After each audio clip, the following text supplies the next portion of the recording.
Humayun Ashfaq speaking. کیسے ہیں آپ؟ دی گریٹ مسٹر یزدان رحمانی۔ بہت ڈھیٹ کو ویسے تم میرے اتنے حملوں کے باوجود ہر بار نئے سرے سے میرے ہاتھوں مرنے کے لیے آ جاتے ہو۔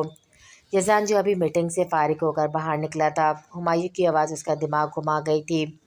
نہیں، غلط بولے تم۔ ہمایوں اشفاق نہیں بلکہ دنیا کا سب سے بزدل، کمزور اور نیچ انسان۔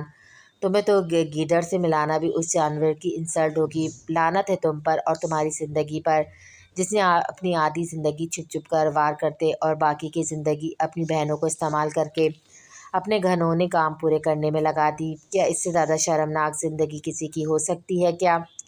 یزدان پارکنگ کی جانب بڑھتا ہمایوں کو آگ لگا گیا تھا۔ ہمایوں کو دل چاہتا ابھی اس شخص کو شوٹ کر دے جو ہر چیز میں اسے ہراتا ہی آیا تھا، چاہے باتوں سے یا چاہے زندگی میں حاصل کرنے والی کامیابیوں سے۔ مگر اس بار جو قدم ہمایوں نے اٹھایا تھا، وہ جانتا تھا اس بار ہاں صرف یزدان رحمانی کے ہار مقدر میں آنے والی تھی۔ جس لڑکی کی وجہ سے وہ دوبارہ ہوش کی دنیا میں لوٹا تھا، اب اسی کی وجہ سے وہ دوبارہ اپنے ہوش کھونے والا تھا۔ یہ تو آنے والا وقت ہی بتائے گا یزدان رحمانی کہ کس کی زندگی کیسی ہوگی۔ مگر ایک بات میرے پاس بھی ہے تمہیں بتانے کے لیے کہ تمہاری زندگی آج میرے قبضے میں ہے۔ بہت غرور ہے نا تمہیں خود پر؟ تو دیکھنا ہو کیسے بچاتے ہو آج تم اپنا غرور بھی اور اپنی زندگی بھی۔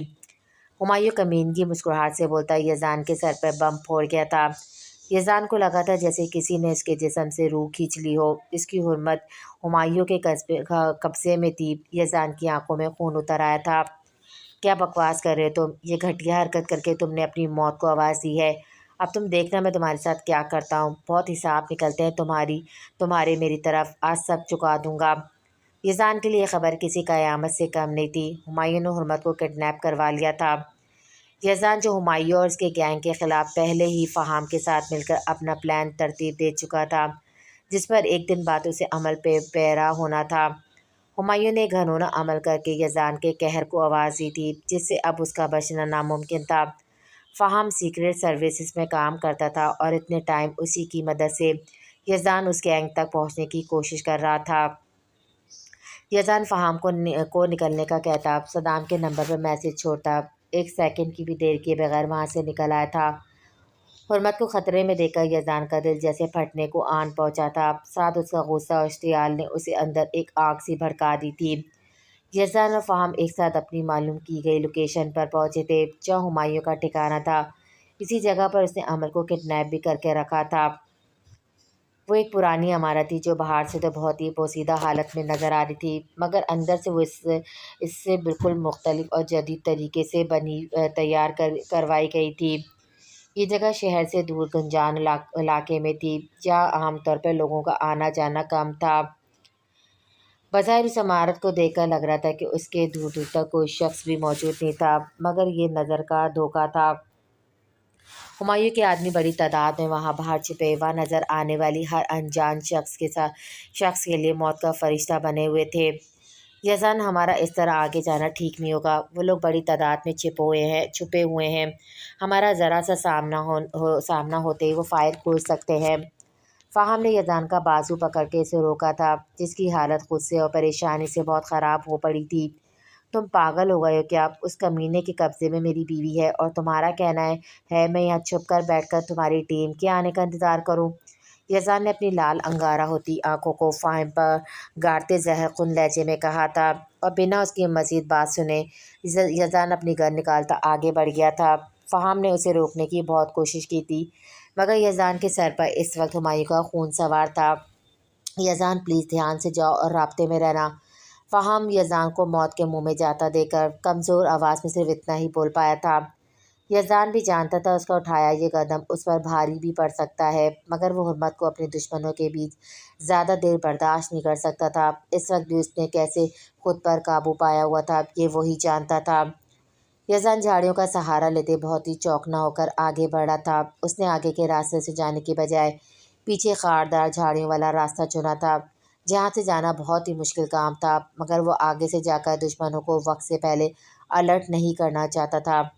یزدان کے ہاتھ بری طرح زخمی ہو چکے تھے، مگر اسے کسی بات کی پرواہ نہیں تھی۔ وہ جلد سے جلد حرمت تک پہنچ جانا چاہتا تھا، کیونکہ اسے اب سکون تبھی ملنا تھا جب تک حرمت اس کو صحیح سلامت اپنے سامنے نہ دیکھ لیتا۔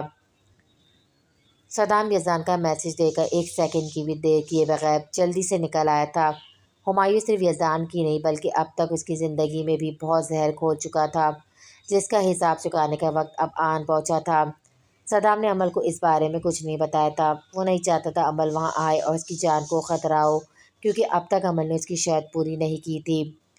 یزدان عمارت کے اندر داخل ہو چکا تھا، جس چکر میں اس کے ہاتھ بری طرح چھل چکے تھے، مگر اسے پرواہ نہیں تھی۔ وہ دو رومز دیکھ چکا تھا جو بالکل خالی تھے، جب اس کی جانب سے کچھ ہلچل سی محسوس ہوئی تھی۔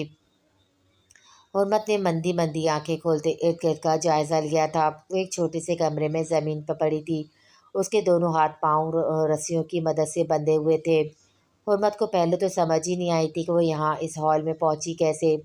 جب وہ ذہن پر زور ڈالتے اسے یاد آیا کہ آفاق پر ٹرسٹ کر کے وہ کتنی بڑی غلطی کر چکی تھی۔ آفاق اسے ہاسپٹل کا کہہ کر راستے میں بے ہوش کر کے یہاں لے آیا تھا، اور اب آگے کا سوچے حرمت کی جان نکل رہی تھی۔ اس بلیک میلر کا دماغی دھمکی کا خیال آتے حرمت کا سانس بالکل اٹک چکا تھا۔ وہ دل ہی دل میں یزدان کے جلد سے جلد خود تک پہنچ جانے کی دعا کر رہی تھی۔ اس کے ہاتھوں میں رسیوں میں جکڑنے ہونے کی وجہ سے اب بہت جلن ہو رہی تھی۔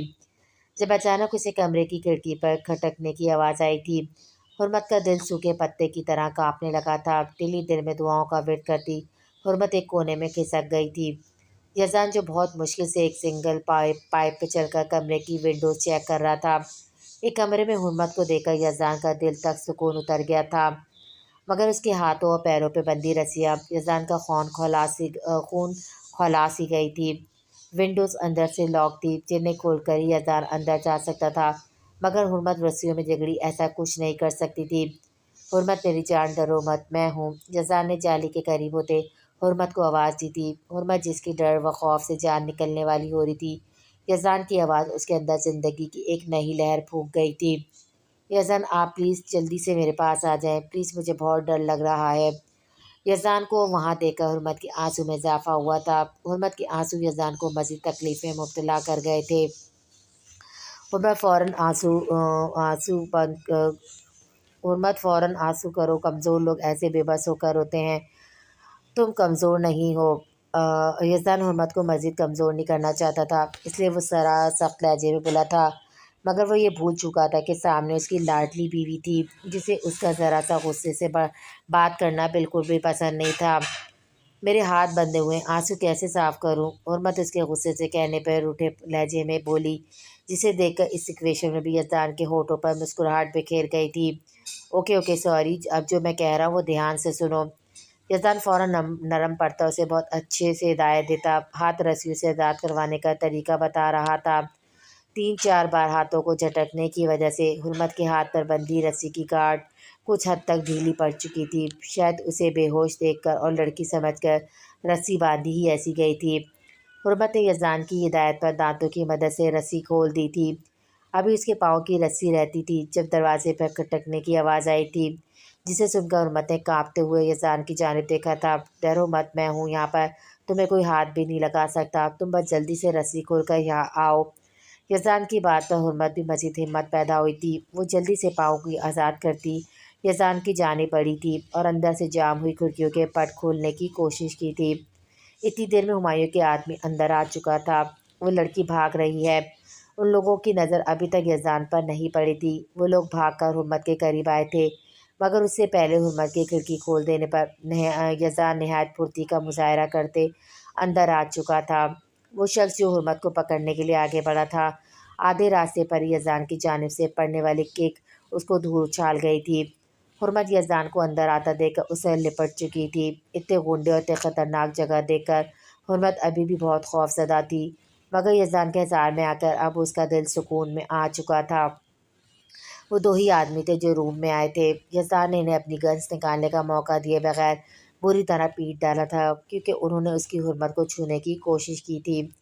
یزدان ان دونوں کو گھسیٹ کر ایک کونے میں ڈالتے انہیں رسیوں سے باندھ دیا تھا، جن سے انہوں نے حرمت کو باندھا تھا۔ تم ٹھیک ہو؟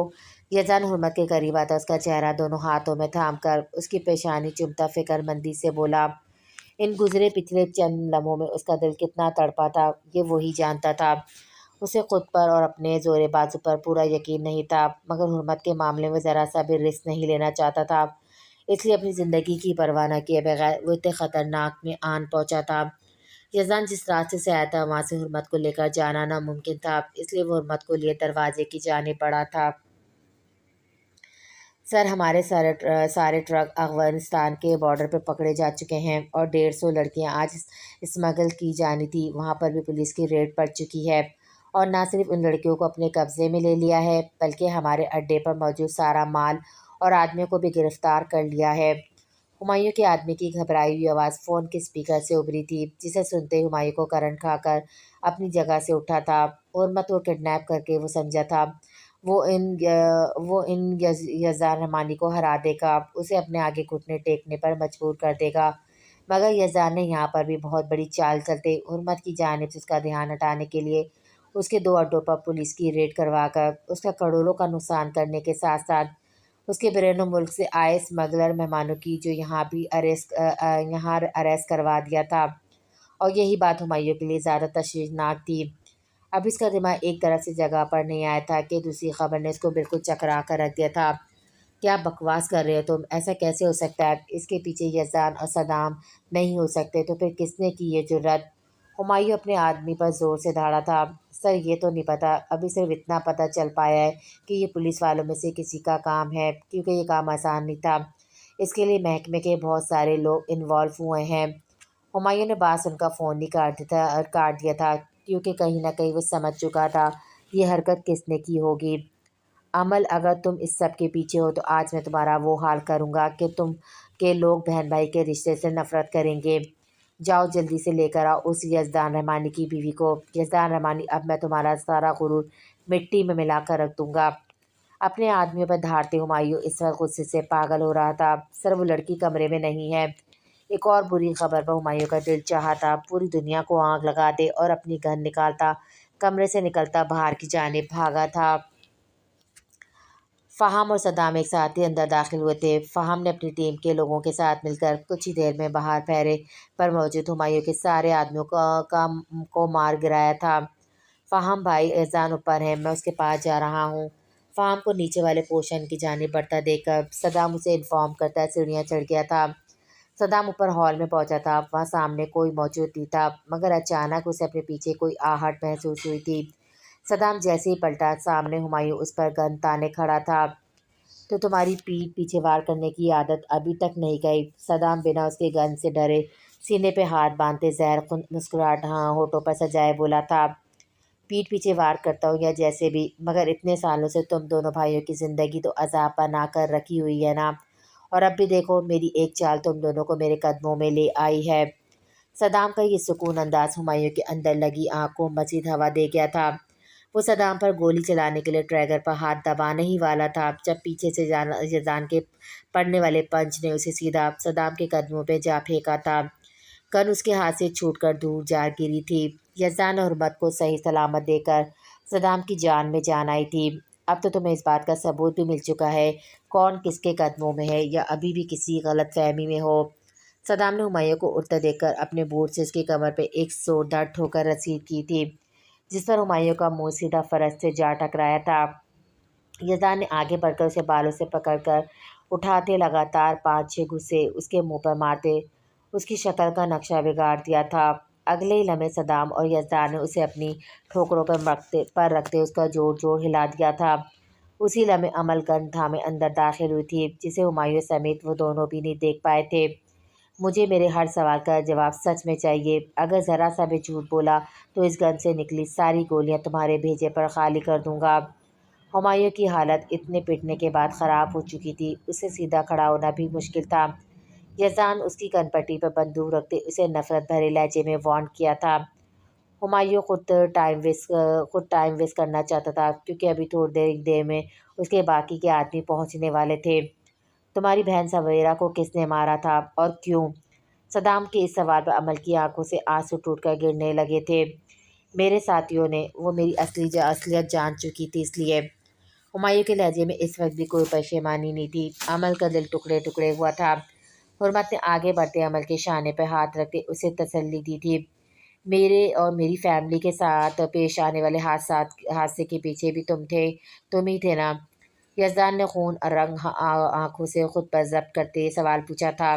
ہاں، میں تمہیں اور تمہارے گھر والوں کو مروانا چاہتا تھا۔ تمہاری گاڑی کے بریکس میں نے ہی فیل کروائی تھی۔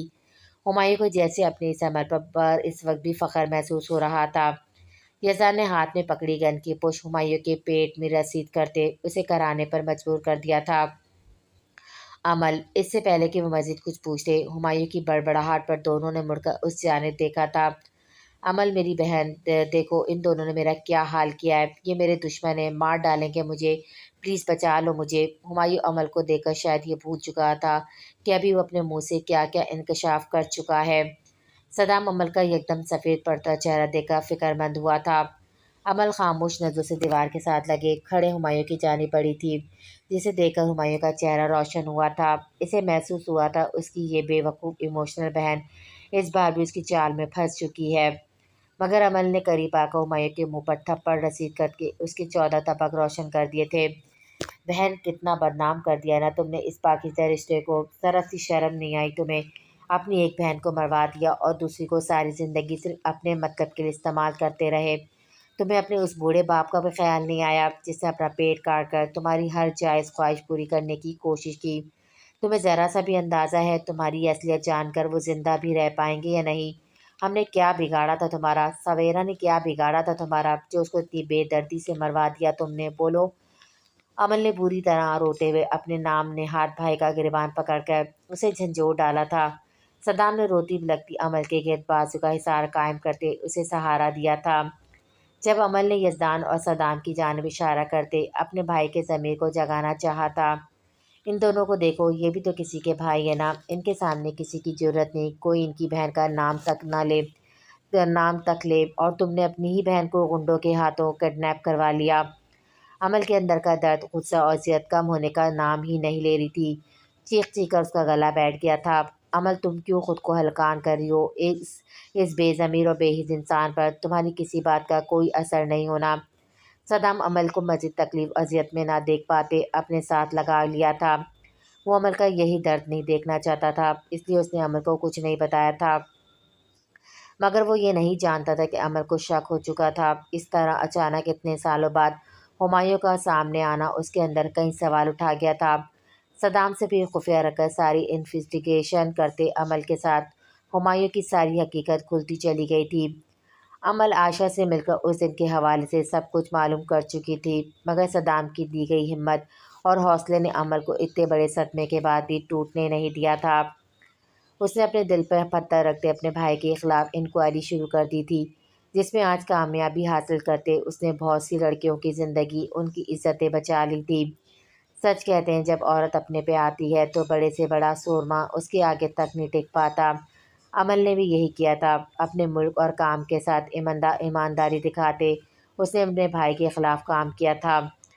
وہاں سے فارغ ہو کر کبیر سے اس جیسے ہی ہمایوں کے اس نئے کارنامے کا علم ہوا تھا وہ فوراً یہاں آ پہنچی تھی۔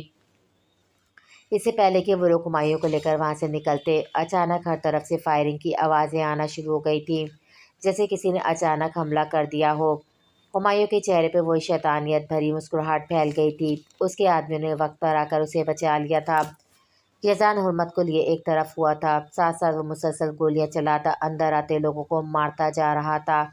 صدام اور عمل بھی اپنا بچاؤ کرتے آنے والے لوگوں کا مقابلہ کر رہے تھے۔ ہمایوں دھڑا دھڑ اپنے آدمی کو گرتا دیکھ کر بھوکلا گیا تھا۔ جب اس کی نظر کچھ فاصلے پہ گرے پسٹل پر پڑی تھی، سامنے کھڑے صدام اور یزدان کو اپنی جانب متوجہ نہ دیکھ کر اس کی آنکھیں چمک اٹھی تھی۔ دیوار کا سہارا لے کر نیچے بیٹھتے وہ آگے کی جانب رینگنے لگا تھا۔ یزدان اور صدام نے اس کا اس قدر برا حال کیا تھا کہ اس سے ذرا سا بھی ہلنا دوبھر ہو گیا تھا۔ یزدان کی گن سے گولیاں ختم ہو چکی تھی۔ وہ حرمت کو ایک ٹیبل کے پیچھے ذرا سیف جگہ پر بٹھا کر آگے بڑھ کر بنا بندوق کے ان لوگوں سے مقابلہ کرنے لگا تھا۔ حرمت جو خوف کے مارے یزدان کو اس طرح چلتی گولیوں کے درمیان لڑتا دیکھ رہی تھی، اس کی سانس تب رکی جب ایک آدمی نے یزدان کے پیچھے سے جا کر لوہے کی سلاخ اٹھا کر یزدان کے سر پر دے ماری تھی، جس کی سائڈ سے نکلنے والے کونے یزدان کے سر کو بری طرح لہو لہان کر گئے تھے۔ یزدان نے کرا کر اپنا سر پکڑ لیا تھا، اس کا سر شدید درد سے پھٹنے لگا تھا۔ یہ وہی جگہ تھی جہاں حادثے میں اسے چوٹ لگی تھی۔ عمل چیختی اس کی جانب بھاگی تھی۔ صدام اس آدمی کو واپس یزدان پر سلاخ سے وار کرتا دیکھ کر دور سے اس پر گولی چلا دی تھی۔ یزدان کی حالت دیکھ کر صدام کو اپنا دل ڈوبتا ہوا محسوس ہوا تھا۔ اسی چکر میں اس کا دھیان خود پر بندوق تانے کھڑے ہمایوں سے ہٹ چکا تھا۔ صدام سائڈ پر ہو۔ عمل ہمایوں کو گولی چلاتا دیکھ چکی تھی۔ وہ بھاگ کر صدام کے سامنے آئی تھی، جس سے صدام کے سینے پر نشانہ باندھی گئی گولی عمل کے کندھے پہ بیہوش ہو گئی تھی۔ عمل نے نم آلود نفرت بھری نظر سے اپنے بھائی کی جانب دیکھتے شدید تکلیف اور بند ہوتی آنکھوں سے اس کے سینے پر وار کیا تھا۔ ہمایوں کو گرتے دیکھنے سے پہلے ہی وہ بے ہوش ہو کر لڑکھڑاتی صدام کی بازوؤں میں لہرا گئی تھی۔ صدام پھٹی پھٹی آنکھوں سے صدمے کی کیفیت میں عمل اور یزدان کو دیکھ رہا تھا۔ اس کی زندگی کے اہم ترین دونوں انسان اس وقت اس کی آنکھوں کے سامنے بے سود پڑے تھے۔ فہم باہر موجود لوگوں کو ختم کرتا اندر آیا تھا، مگر سامنے کا منظر اس کے پیروں تلے زمین کھینچ گیا تھا۔ حرمت کا رو رو کر برا حال تھا۔ یزدان کے خون سے اس کا بلو ڈریس لال ہو چکا تھا۔ ڈاکٹرز کے مطابق یزدان کو بہت گہری چوٹ آئی تھی۔ وہ اس وقت آپریشن تھیٹر میں تھا۔ پہلے بھی اسی جگہ چوٹ لگنے کی وجہ سے یزدان اپنا دماغی توازن کھو بیٹھا تھا۔ اس وقت آپریشن تھیٹر کے باہر موجود ہر شخص کے دل میں اسی بات کا ڈر کنڈلی مارے بیٹھا تھا، جو ڈر آنسو کی شکل ان سب کی آنکھوں سے نکل رہا تھا۔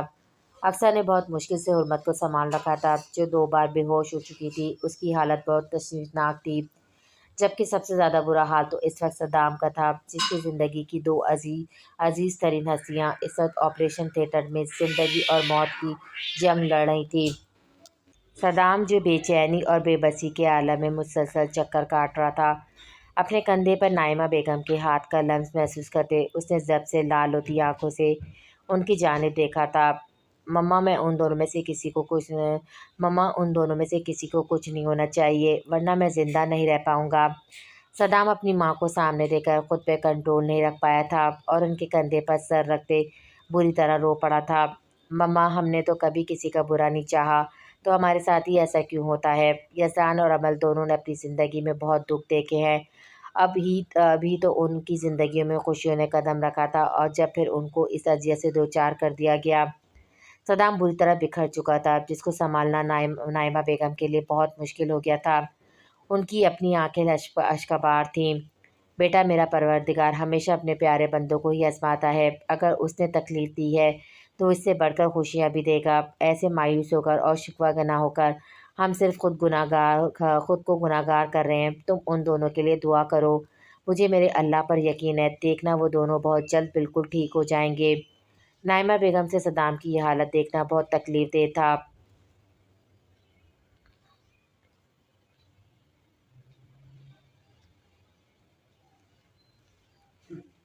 ان سب کی دعائیں رنگ لائی تھی۔ یزدان کا آپریشن کامیاب ہو گیا تھا، مگر ڈاکٹرز کے مطابق اگلے 5 گھنٹے یزدان کے لیے بہت کرٹیکل تھے۔ اس کی جان تو بچ گئی تھی، مگر جب تک وہ ہوش نہیں آ جاتا تب تک اس کی ذہنی حالت کے بارے میں وہ لوگ کچھ کہہ نہیں سکتے تھے۔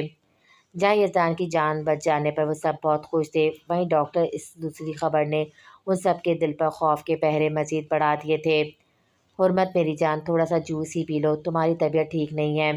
اکثر ہاتھ میں جوس کا گلاس تھامے چائے نماز پہ سجدہ ریز حرمت کے قریب بیٹھتے ہوئے بولی، بھابھی پلیز، میرے حلق سے ایک گھونٹ تک نہیں اتر رہا۔ بھابھی، یزدان کی یہ حالت میری وجہ سے ہوئی ہے نا؟ میں اس آفاق کی بات مان کر اس کے ساتھ جاتی اور نہ ہی یزدان کے ساتھ یہ ہوتا۔ یزدان کی پریشانی کے ساتھ حرمت کو اپنا گل دکھائے جا رہا تھا۔ آفاق کو اس کے کیے کی سزا مل چکی ہے۔ تمہیں ہمایوں تک پہنچانے کی اس نے 20 لاکھ مانگے تھے۔ تمہیں وہاں چھوڑ کر واپس آتے اس کا بہت برا ایکسیڈنٹ ہوا ہے، جو سننے میں آ رہا ہے کہ ہمایوں نے ہی کروایا ہے۔ آفاق کی لالچ نے اسے اس کے انجام تک پہنچا دیا ہے۔ اس کی دونوں ٹانگیں ٹوٹنے کے ساتھ ساتھ ریڑھ کی ہڈی بری طرح ڈیمیج ہوئی ہے، جس کی وجہ سے اب وہ پوری زندگی کے لیے معذور ہو چکا ہے، بستر تک ہلنے تک کے قابل نہیں رہا۔ اقصیٰ کے اس انکشاف پر حرمت کچھ بول ہی نہیں پائی تھی۔ آفاق نے پیسوں کی لالچ میں اندھا ہو کر جو اس کے ساتھ کیا تھا، اس سے زیادہ کی سزا وہ پا چکا تھا۔ اسے نہ ہی آفاق کا سن کر خوشی ہوئی تھی اور نہ ہی ہمدردی، کیونکہ آفاق اس کے لیے ایک ٹنکے جتنی حیثیت بھی نہیں رکھتا تھا۔ اگر اس کے ساتھ ہمایوں یہ نہ کرتا تو یزدان نے اسے اس سے بڑھ کر سزا دینی تھی۔ اس لیے ایک طرح سے یہ اس کے حق میں ٹھیک ہی ہوا تھا۔ حرمت اس وقت صرف یزدان کی سلامتی چاہتی تھی، اس کی ہر سانس یزدان کے جلد صحت یابی کے لیے دعا گو تھی۔ یہ 5 گھنٹے اس کے لیے شاید اس کی زندگی کا سب سے مشکل ترین وقت تھا۔ عمل کا آپریشن ہو چکا تھا، گولی تو نکال لی گئی تھی، مگر بہت زیادہ خون بہہ جانے کی وجہ سے اس کی کنڈیشن اسٹیبل ہونے میں کافی دیر لگی تھی۔ مگر جیسے ہی ڈاکٹر نے اس کے ہوش میں آنے کا بتایا تھا، صدام سمیت سب کے چہروں پر خوشی کی لہر دوڑ گئی تھی۔ صدام عمل سے ملنے سے پہلے شکرانے کے نوافل ادا کرنے چلا گیا تھا۔ صدام مسجد سے واپس آ کر سیدھا عمل کے کمرے میں گیا تھا، جہاں وہ آنکھوں پہ بازو رکھے لیٹی ہوئی تھی۔ صدام کے قریب جانے پر بھی اس میں ذرا سی چنبش پیدا نہیں ہوئی تھی۔ عمل صدام کی پکار پر عمل نے بہت مشکل سے اپنی ہچکی روکی تھی۔ وہ اس وقت اپنا آنسو سے تر چہرہ صدام کے سامنے نہیں کرنا چاہتی تھی، مگر صدام اس کا بے آواز رونا محسوس کر چکا تھا، جس پر فوراً صدام نے بےتابی سے اس کا بازو تھام کر چہرے سے ہٹایا گیا تھا۔ عمل کا آنسو سے تر لال چہرہ صدام کے دل کو مٹھی میں جکڑ گیا تھا۔ عمل کیا ہوا؟ تم رو کیوں رہی ہو؟ تمہیں درد تو نہیں ہو رہا؟ میں ڈاکٹر کو بلاتا ہوں۔ صدام نے باہر کی جانب جانا چاہا تھا، جب عمل نے اس کی شرٹ مٹھی میں قید کرتے اسے روک لیا تھا۔ نہیں، میں بالکل ٹھیک ہوں، مجھے آپ سے بات کرنی ہے۔ صدام نے نوٹ کیا تھا عمل اسے نظریں چرا کر بات کر رہی تھی، جس چیز نے صدام کو ٹھٹکنے پر مجبور کر دیا تھا۔ عمل کیا ہوا ہے؟ بتاؤ مجھے، کیا بات پریشان کر رہی ہے تمہیں؟ اور اب اگر تم روئی تو مجھ سے برا کوئی نہیں ہوگا۔ صدام عمل کے آنسو صاف کرتے فکر مندی سے بولا تھا۔ صدام، مجھے آپ سے طلاق چاہیے۔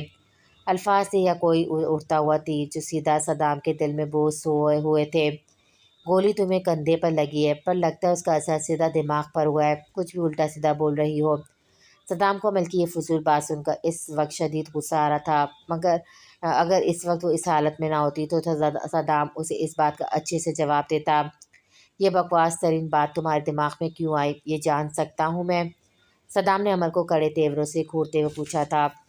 عمل کو صدام کے اس شدید رد عمل کی امید تھی، اس لیے وہ بنا اس کی جانب دیکھے اپنے دل پر پتھر رکھتے یہ الفاظ کہے تھے، جو بھی ہے جیسا بھی ہے، مگر میرے ساتھ ہمیشہ میرے بھائی کا حوالہ رہے گا، اور اگر میرا نام آپ کے نام کے ساتھ جڑا رہا تو لوگ آپ پر اور آپ کے خاندان پر بھی کیچڑ اچھالیں گے، جو کہ میں برداشت نہیں کر سکتی۔ اس لیے اس سے پہلے کہ میرا ساتھ آگے جا کر آپ کے لیے پچھتاوا بنے، ہمیں اپنی راہیں جدا کر لینی چاہیے۔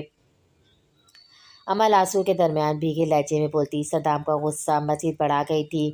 صدام نے اس کی جانب دیکھتے افسوس سے سر ہلایا تھا۔ یہ لڑکی پاگل پن اور بیوقوفی میں اپنا ورلڈ ریکارڈ بنا کر ہی رہنے والی تھی۔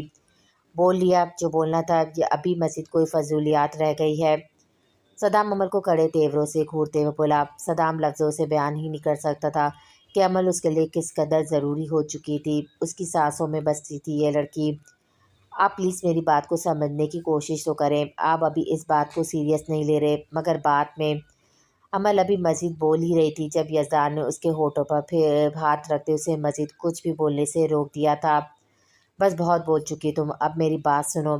صدام عمل کے قریب بیڈ پر بیٹھتے ایک ہاتھ سے اس کا ہاتھ تھام کر دوسرا تکیے پر رکھ کر اس پر تقریباً جھک آیا تھا۔ تم جانتی ہو یہ پچھلے چند گھنٹے کیسے گزارے میں نے، جسم سے روح کا جدا ہونا کیسا ہوتا ہے یہ اس وقت کوئی مجھ سے پوچھتا جب تم یہاں اور زندگی اور موت کی جنگ لڑ رہی تھی، تمہارے بغیر جو انسان کچھ گھنٹے نہیں گزار پایا تو تم اس سے ہمیشہ کے لیے اس کی سانسیں چھیننے کی بات کر رہی ہو؟ کیا تم واقعی اتنی سنگ دل ہو یا میرے معاملے میں بن جاتی ہو؟ کس قدر فضول بات کو بنیاد بنا کر تم مجھے چھوڑنے کی بات کر رہی ہو؟ اگر مجھ سے محبت نہیں رہی تو میرے سینے پر لگنے والی گولی اپنے وجود پر کیوں کھائے؟ جب مجھے چھوڑنا ہی تھا تو مرنے دیتی مجھے۔ عمل جو صدام کے اتنے خوبصورت اظہار پر اس کے سحر میں جگڑی سانس رو کے یک ٹک اسے دیکھ رہی تھی، اس کی آخری بات عمل نے تڑپ کر شکوہ بھری نظروں سے اسے دیکھا تھا۔ وہ اتنی غلط بات اپنے منہ سے کیسے نکال سکتا تھا؟ یہ بات اپنے دل و دماغ سے ہمیشہ کے لیے نکال دو کہ میں تمہیں کبھی بھی کسی بھی صورت اپنی زندگی سے نکالوں گا۔ ہاں، ایک ہی شے جو تمہیں مجھ سے دور کر سکتی ہے، اور وہ ہے میری موت۔ تم کس کی بیٹی ہو یا تمہارا بھائی کون ہے، نہ مجھے اس سے کوئی فرق پڑتا ہے، نہ ہی میری فیملی کو۔ میرے لیے اہم ہے تو وہ مضبوط اور بہادر لڑکی جس نے اپنے ملک سے وفاداری نبھاتے، اپنی وردی کا حق ادا کرتے اپنے اکلوتے بھائی تک کو اس کے کیے کی سزا دی ہے۔